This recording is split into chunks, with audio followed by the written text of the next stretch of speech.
My name is Wendy, 18 years old. For almost my whole life, I've lived with my dad. I've always cherished and been thankful for all the hard work he has been through for our family. Yet, when I was 17, I realized the true face of my dad. He did something so horrific that now I still can't seem to forget it. It's like a ghost that keeps haunting me, unable to leave my head. When I was a child, I didn't get to live with my mom. All I know about her was always what my dad told me. And he always says one thing, that she died right after I was born, and then he refuses to give up any more information about her. At first, I was very surprised and couldn't believe the fact, but then I realized, ever since my mom died, he never dated another woman. Even though there's been no shortage of women coming his way, he always finds any possible excuse to reject them. Maybe he still loves my mom very much, and he doesn't want to talk about the very thing that hurt him the most. I respect his decision. Like he says, my mom is dead. We should give up the past and move on. Therefore, I stopped asking him any more information about my mom. But deep down in my heart, I still hope that one day he would tell me about my mom. Life goes on.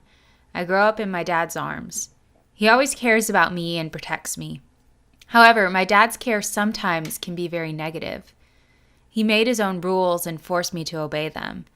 He always tried to lock me in the house so I wouldn't socialize with people. And the excuse he used is that it's for my own good. One time I was invited to Rose's birthday party, my good friend from my childhood. Because of all the fun I had, I forgot to tell my dad about this. Right after I got home, I suffered from his anger. He was so upset. He yelled at me badly. He even said that I was a bad daughter, so much that made him go look for me everywhere. Even though I tried to apologize, nothing I did could ease his fury. My punishment was being grounded for 1 month in the house. Not only that, my phone and laptop were also confiscated. He didn't allow me to contact any of my friends because he thought that they were the reason I was such a bad daughter. But I think that his thoughts and punishments were very unreasonable. However, I was wrong, so I took his punishments. I thought that when my dad's anger was eased, everything would go back to normal. But no, his obsession of control over me got worse. That day, my class organized a picnic trip. I was very excited because I finally could go outside the house for a day. Being grounded was driving me insane. I decided to wear a 2-string shirt and a cute skirt. It would be suitable for outdoor activities. But when I was about to step out of the house, my dad stopped me. He stared at my skirt and got very upset. "What are you wearing? Only whores would wear those." He yelled at me and made me change to another outfit. I couldn't believe my dad would say that to me. It was a very normal outfit, typical of girls my age. I refused his orders and said he was being too strict and unreasonable.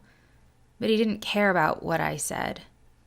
I made an agreement with his cold eyes, saying that if I wanted to take the trip, I would have to change clothes. If not, I wouldn't ever be allowed to go out of the house after the trip.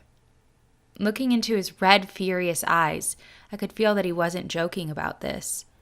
I reluctantly followed his orders, returned to my room, and changed clothes. I was very angry at him. His behaviors were making me out of breath. I needed this picnic trip more than anything else to escape from my dad. I didn't answer his phone calls as well as his text messages for the whole trip.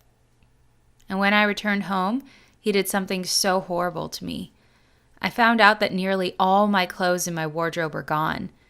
Skirts and short-sleeved shirts all disappeared. I ran downstairs to ask him. He was cutting up all of those clothes. "Why are you doing this to me?" I yelled. "All of this is for your own good," he answered indifferently. I got very angry about this.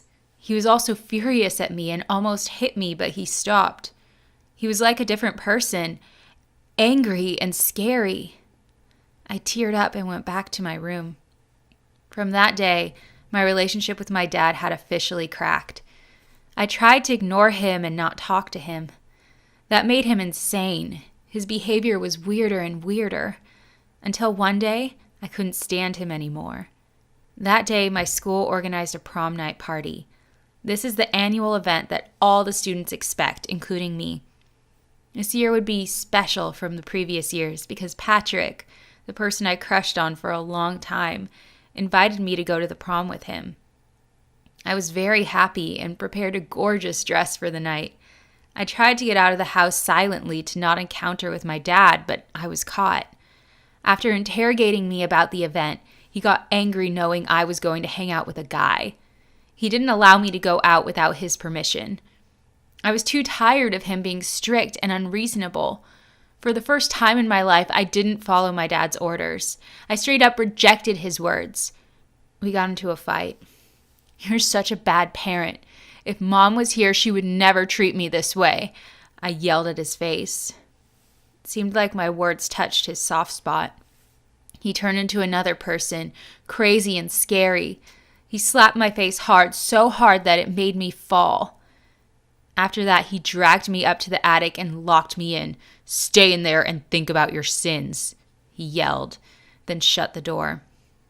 I was so traumatized that I didn't know what to do. This is the first time he did such a thing to me. I curled up and cried. I sat in the attic alone with dust and bugs. I held my knees tight and cried loudly. Why does mentioning Mom have such a big influence on my dad's behavior, making him so scary? And what was he going to do to me? Hello, my name is Lily. From the title, you can probably guess what I am about to tell you. Get yourself ready, because what I am going to tell you is the scariest thing I have experienced in my life. When I was 16 years old, I was a girl who you could say was, okay, not outstanding, but eye-catching. It was a normal Saturday night like usual. I was lying on my bed, scrolling through my phone, watching movies, playing games, and FaceTiming with my friends. One of my friends suggested that I try using a trending dating app. The reviews say that this app can help find me new guys in my area. After a few scrolls, I saw a boy from the same school as me. He also used this app, and he had just joined a few minutes ago. Anyways, I clicked to see where he lived. I was a little surprised when it said that he was 0 meters away from me. I reassured myself with the thought that this might be an application error, because the app was new anyway. I swiped right. He's cuter in real life than in the picture, I thought. He swiped right too. I jokingly texted, "Hey, cute guy." He replied, "Hey there." I asked, "Can I get another picture of you? You look really nice." And he sent me a picture. I was a little startled because the picture looked pretty scary. His surroundings were dark with only light shining on his face. "Did you turn off the light and go to bed?" I asked. "No," he said. "I'm under your bed." A chill ran down my spine when I read those words. The comfortable bed I was lying in suddenly became cold and terror-inducing. "That was funny," I replied. With my hand reaching out to turn off the lamp, I felt like I was frozen when I saw that there was a tiny light emanating from under my bed. The light went out quickly. I screamed, turned the switch back on, and ran out. I closed the door, running along the corridor while screaming for my parents. Both rushed out of their bedroom. I said, there's something under my bed." My parents quickly took me to run into my sister's room, and the whole family hid inside. We called the police. I looked out the window and saw someone jumping out of the window of my room. When the police arrived, they started taking our testimony and using CCTV. They discovered that during the past 3 weeks, someone had come into my house through my room window every day at 7 p.m. when my whole family was having dinner together. It was terrifying. He covered his face and no one knew until tonight, when he ran out of my room in a panic. He dropped the phone. Guess what was on the standby screen of that phone? "Haha, that was funny," it said. My message. I was shocked and scared, and then I deduced that recently he was talking to me, trying to get to know me. Once, I just talked about craving Domino's pizza last night with a friend through FaceTime. The next day, he approached me, talking about doing a magic trick, and he guessed correctly.